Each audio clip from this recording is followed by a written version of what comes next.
तो fantastic four the first step का teaser आ चुका है जिसके अंदर काफी सारी डिटेल्स थी। फैंटास्टिक फोर मार्वल के द्वारा क्रिएट की हुई उनकी पहली सुपर हीरो टीम है। उसके अलावा ये मूवी इसलिए भी ज्यादा इंपॉर्टेंट है क्योंकि इसके अंदर हमें आरडीजे का डॉक्टर डूम सबसे पहली बार देखने को मिलेगा। भले ही उनका एक छोटा सा केमियो होगा लेकिन होगा जरूर। और ये मूवी मार्वल के मल्टीवर्स सागा के लिए भी बहुत ही ज्यादा इंपॉर्टेंट है, इसीलिए मैंने इसके टीजर को अच्छे से ब्रेक डाउन किया है और इसके अंदर जितनी भी डिटेल्स थी वो सभी मैं आपको भी एक्सप्लेन करने वाला हूँ। इसीलिए इस वीडियो को एंड तक देखना ताकि आपसे कोई भी डिटेल मिस ना हो। चलिए अब वीडियो को शुरू करते हैं। तो टीजर की स्टार्टिंग होती है और पहला ही सीन हमें बेस्टअप बिल्डिंग का दिखाया जाता है।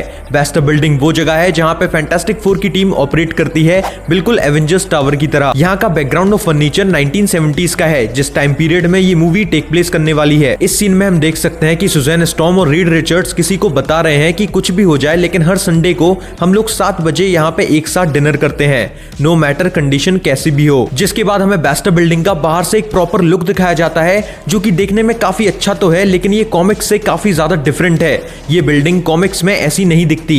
जिसके बाद हमें हर्बी दिखाया जाता है जो कि बेन ग्रिम यानी कि द थिंग को खाना टेस्ट करा रहा है। एंड आई थिंक ये संडे का दिन है तभी ये लोग साथ में डिनर करने आए हैं। हर्बी की बात करें तो ये एक रोबोट है जिसको रीड रिचर्ड्स ने जेंडेरियन टेक्नोलॉजी का यूज करके बनाया था। जेंडेरियन वही टेक्नोलॉजी है जो कि जेंडार प्लेनेट से आती है। जेंडार वही प्लेनेट है जहां से थैनोस ने इन्फिनिटी वॉर मूवी में पावर स्टोन लिया था। कॉमिक्स के अंदर मिस्टर फैंटास्टिक ने हर्बी को गैलेक्टस को ढूंढने के लिए बनाया था लेकिन इस टीजर के अंदर तो वो केवल खाना बना रहा है। हर्बी का फुल फॉर्म होता है highly engineered robot build for inter dimensional exploration. मेरी जीप थोड़ी सी मुड़ रही है यार, मुझे छाले हो गए इसलिए। अगले सीन में हमें रीड रिचर्ड दिखाए जाते हैं जो कि ब्लैक बोर्ड पे किसी इक्वेशन को सॉल्व कर रहे हैं। अब अगर तुम इस ब्लैक बोर्ड पे ध्यान से देखो तो पीछे 2 डायग्राम बने हुए हैं जिसमें से एक डायग्राम किसी ब्रिज का है और दूसरा डायग्राम किसी ऐसी एक मशीन का है जिसमें एक साइड से एंट्रेंस हो और दूसरे से एग्जिट, यानी कि समथिंग कुछ ऐसा जो टाइम ट्रेवल करवा सके या फिर मल्टीवर्स के कॉन्सेप्ट को एग्जीक्यूट कर सके। अब मैं इतना ज्यादा इसलिए बोल रहा हूं क्योंकि रीड रिचर्ड मार्वल के अंदर सबसे स्मार्टेस्ट कैरेक्टर है। ऑफिशियली ये टोनी स्टार्क से भी ज्यादा इंटेलिजेंट है, एक्सेप्ट उस रीड रिचर्ड जो कि मल्टीवर्स ऑफ मैडनेस मूवी के अंदर हमें दिखाया गया था।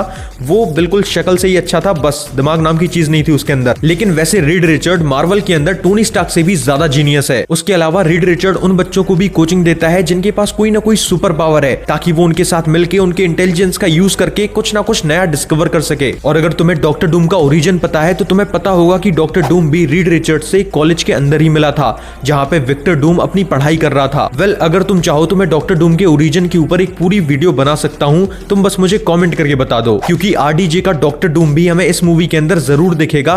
भले ही उसका एक छोटा सा केमियो होगा लेकिन वो आएगा जरूर। तो फटाफट मुझे कमेंट करके बताओ कि तुम्हें डॉक्टर डूम की ओरिजिन स्टोरी जाननी है या नहीं, उसके बारे में सब कुछ, वो कहां पैदा हुआ, उसके मॉम डैड कौन थे और उसको ये पावर्स कैसे मिली। वेल, टीजर के ब्रेकडाउन पे वापस आते हैं तो अगले ही सीन में हमें दिखाते हैं कि इन चारों लोगों को इनकी सुपर पावर्स कैसे मिली। बेसिकली ये चारों लोग एस्ट्रोनॉट्स होते हैं जिनको एक रेडिएशन की वजह से स्पेस में ही इनकी सुपर पावर्स मिलती हैं, जिसमें से रीड रिचर्ड यानी मिस्टर फैंटास्टिक अपने आप को रबड़ की तरह लंबा कर सकता है, सुजैन स्टॉर्म इनविजिबल वुमन बन जाती है, बेन ग्रिम बन जाते हैं द थिंग और रीड रिचर्ड का साला यानी कि जॉनी, उसको पावर मिलती है आग की, यानी वो बन जाता है ह्यूमन टॉर्च। फिर हमें दिखाया जाता है कि आसमान में से आग के गोलों जैसी कोई चीज आ रही है और मुझे लगता है कि ये गैलेक्टस का काम है जो कि इस मूवी का मेन विलन है। यहाँ पे आप देख सकते हो कुछ बच्चों को जो कि द थिंग का मास्क लगा के घूम रहे हैं, यानी कि लोग उन्हें अपना सुपर हीरो मान चुके हैं और उनकी मर्चेंडाइज को भी खरीदते हैं। जिसके बाद हमें गैलेक्टस की परछाई दिखाई जाती है। वैसे तो ये इतना ज्यादा बड़ा है कि ये चाहे तो अपनी अर्थ को लॉलीपॉप बना के चूस ले, लेकिन ये अपने साइज को छोटा बड़ा कर सकता है। इसके बाद हमें आखिरी शॉट में दिखाया जाता है कि फैंटास्टिक फोर की पूरी टीम एक जगह पे खड़ी हुई है एंड आई थिंक कि मूवी के अंदर ये उनकी मर्चेंडाइज का कोई प्रमोशनल शॉट होगा। देखो, मुझे तो ये टीजर कुछ खास नहीं लगा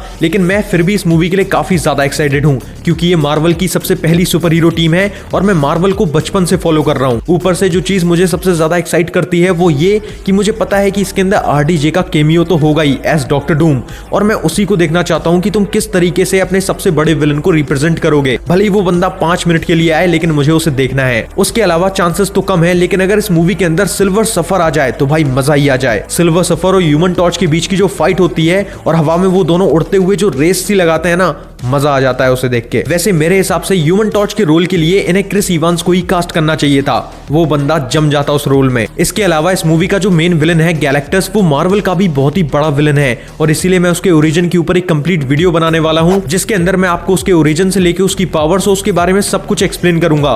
वो वीडियो कल या परसों हर हालत में आ जाएगी, तो इसीलिए अगर आप उस वीडियो को मिस नहीं करना चाहते तो चैनल को सब्सक्राइब जरूर करना। हम मिलेंगे उसी वीडियो के अंदर, तब तक के लिए बाय।